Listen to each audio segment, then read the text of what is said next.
Halo semuanya, selamat datang di channelnya RJ Garage. Nah, kali ini gue mau nge-spill sesuatu, yaitu satu unit Honda GSX, bukannya Suzuki GSX R600. Ini tahun 2008 by the way. Biasa kalau kita sebut tuh GSX 600 K8. Nah, motor ini tuh gue pengen ngasih tahu nih sama teman-teman semua, kira-kira masih worth it nggak sih kita beli GSX K8 ini di tahun 2023. By the way, ini motor ini gue ngambil di Desember akhir lah, udah mau 2023. Jadi gue bikinin video ini khusus buat teman-teman semua yang kira-kira berpikiran untuk mau beli moge, tapi masih worth it nggak sih beli GSX 600 ini di tahun 2023, khususnya sekarang ya. Nah, gue beli motor ini di harga range-nya kurang lebih di 200 something, 200 kecil. Gue nggak sebutin angkanya karena beda-beda ya, karena mungkin ada yang aksesorisnya bla bla bla bla, harganya lebih mahal. Cuma gue dapat motor ini tergolong relatifnya nggak murah, nggak mahal, tapi di tengah-tengah aja gitu, dengan aksesoris yang udah nempel di motor ini. Nanti gue bakal spill dikit. Nah, kenapa sih gue mau milih motor Suzuki ini yang notabene sekarang Suzuki itu, ngomong kasarnya apa ya, modelnya tuh nyeleneh gitu loh. Gue pun nggak kepikiran sama sekali untuk ngambil si GSX ini gitu loh, karena gue pikir mendingan kayak ambil R6 aja kali ya. Tapi gue udah pernah pakai Honda CBR 600 yang motornya tuh nyaman banget, enak banget. Terus gue udah pernah pakai juga ZX6 juga gue udah pakai. Terus gue udah nyobain R6 juga, gue udah nyobain. Nah, si Suzuki ini sama sekali gue belum pernah nyobain, sama sekali. Nyoba aja untuk test drive gitu gue belum pernah nyobain sama sekali gitu loh. Nah, tapi kenapa tujuan gue tiba-tiba nyantol ke si Suzuki ini? Yang pertama, dari harga. Dari harga memang dia relatif lebih murah di antara kompetitornya gitu loh. Tapi yang kalau ngomongin harga paling murah, kalau kita ngomongin ZX6 aja ya, yang 2012 itu kurang lebih bisa didapat di bawah harga 200. Jadi untuk harga sih gue tidak terlalu permasalahkan ya, karena maksudnya range-nya kurang lebih kurang lebih mau nyampe 200-an juga, sampai 200 lebihan dikit gitu loh. Nah, tapi kenapa gue mau pilih GSX ini? Karena yang pertama, gue berpikir adalah populasinya cuy. By the way, ini adalah full paper, jadi bukan no paper, ini full paper.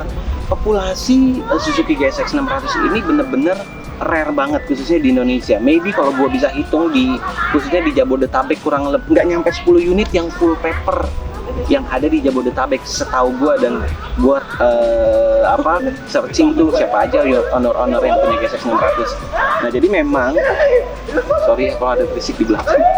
Nah, jadi memang populasi si GSX ini memang tidak terlalu banyak di pasaran, teman-teman. Jadi itulah ya salah satu kenapa gue mau ambil motor ini.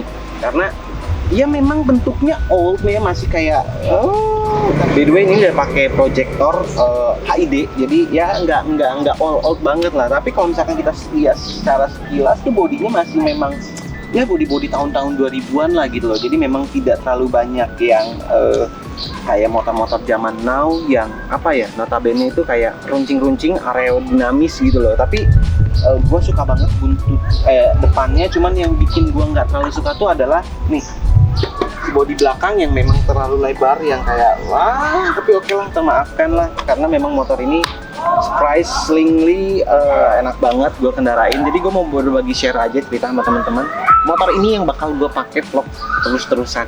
Gue nggak tahu gue bakal ganti lagi nanti, cuman gue bakal pakai motor ini untuk nge-vlog ke depannya. Karena kemarin pakai ZX25 gue terus jalan sama permogean, anjir ngejarnya susah cu, parah. Jadi akhirnya gue memutuskan untuk beli Moge 600cc ya, untuk enak lah nyimbangin gitu. Nah, gue bakal spill dikit-dikit aja teman-teman. Jadi inilah kurang lebih bentukan motor ini yang gue ambil. By the way, ini nggak sepenuhnya ketika gue ambil bentuknya udah seperti ini. Jadi memang ada gue beberapa part-part tambahan kayak knalpot. Ini gue memang beli sendiri, memang diganti karena bawaan knalpotnya itu Yoshimura yang gue nggak tahu, pokoknya yang long banget dan gue nggak suka banget bentuknya. Nah, cuma minusnya memang ada, namanya motor second itu nggak mungkin 100% bagus, pasti ada minusnya. Jadi kalau teman-teman semua berpikir bahwa gue mau beli motor second, gue nggak mau ada penyakitnya, memang tidak ada penyakitnya, tapi kita harus sadar umur juga. Ketika motor semakin tua ya memang pasti aja lah penyakitnya gitu. Salah satunya itu dengan katanya penyakitnya GSX. Di sini tuh kayak ada body retak, ya memang ya penyakitnya GSX lah, body retak gitu. By the way, ini masih original paint tuh. Sini body retak. Ini masih original paint sama ada memang body yang varnisnya tuh udah kayak kelopak gitu di sini. Jadi semoga bisa tembus kamera. Nih.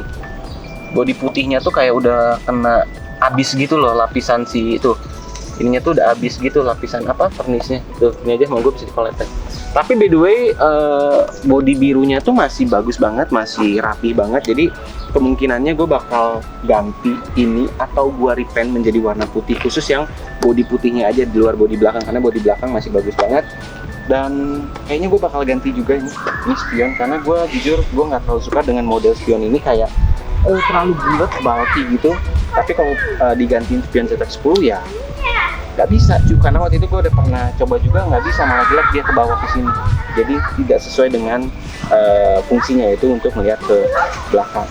Nah ini tuh udah ada RCS 19 juga Brembo, depan sudah kalipernya sudah Brembo, master coupling juga udah Aqua Sato, ini udah ada engine guard dari WR3 juga, knalpot offset project, terus kaliper belakang juga sudah Brembo, sudah TLTD ya. Overall motor ini tuh sebenarnya sudah dimodif sesuai dengan kebutuhannya, tidak terlalu berlebihan, karena dengan kebutuhan rem, terus ban.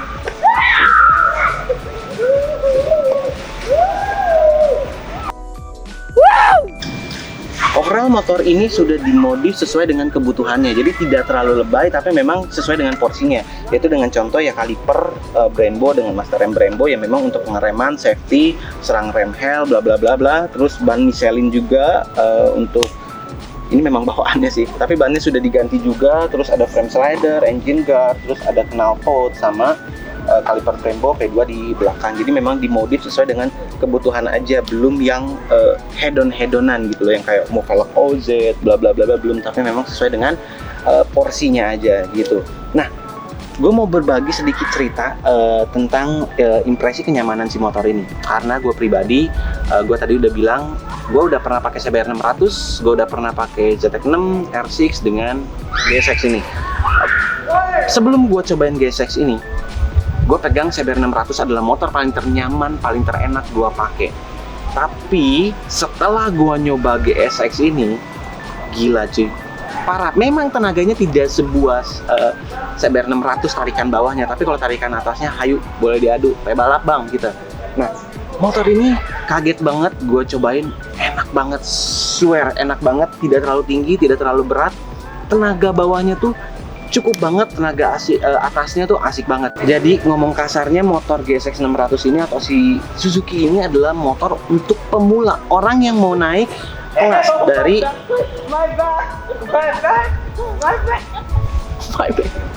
nah jadi oke, jangan hiraukan ya, karena memang syutingnya di luar, ada kolam berenang juga anjing di sana. Di 250 cc mau naik ke 600, jadi tenaga bawahnya itu nggak ngejambak-jambak banget, asik banget. Tapi ketika lu butuhin tarikan atasnya tuh enak banget, kenceng juga cuy. Jadi dibilang nggak bisa bilang motor pelan, tapi ini kenceng juga. Dan dia punya 3 riding mode, yaitu ABC dan ABC doang. Sebenarnya 4 sih, tapi yang mode, jadi ada mode tanpa mode gitu loh. Jadi ya kurang lebih ada 4 mode. Motor ini enak banget, kondisinya juga masih enak banget, full paper. Siapa tau teman-teman mau bayarin. Tapi jangan dulu, gue mau pakai dulu motor ini untuk nge-vlog. Gue pengen seneng-seneng juga sama motor ini, karena ya itulah yang pengen gue bagiin sama teman-teman. Worth it atau nggak worth it, kalau menurut gue pribadi, kalian mau naik CC di tahun 2023 dengan mempertimbangkan Suzuki GSX R600 K8 ini, menurut gue worth it banget. Tapi ingat ya, cari yang full paper, oke? Karena bahaya, resikonya besar kalau kalian ngambil yang no paper. Itu aja sih teman-teman yang pengen gue kasih tahu buat teman-teman semua. Menurut gua worth it banget kalian beli Suzuki GSX 600. Tenaganya nggak terlalu buas, tenaganya tapi cukup, tidak yang kenceng-kenceng banget, nggak pelan-pelan banget, tapi pas cukup untuk pemula gitu. So, oke. Sampai jumpa nanti di konten-konten selanjutnya si GSX ini. By the way, gue belum punya nama juga buat dia sih. By the way, kalau kalian punya masukan untuk motor ini namanya apa, kolom di komentar, oke? So, thank you, sampai jumpa di next video. Bye.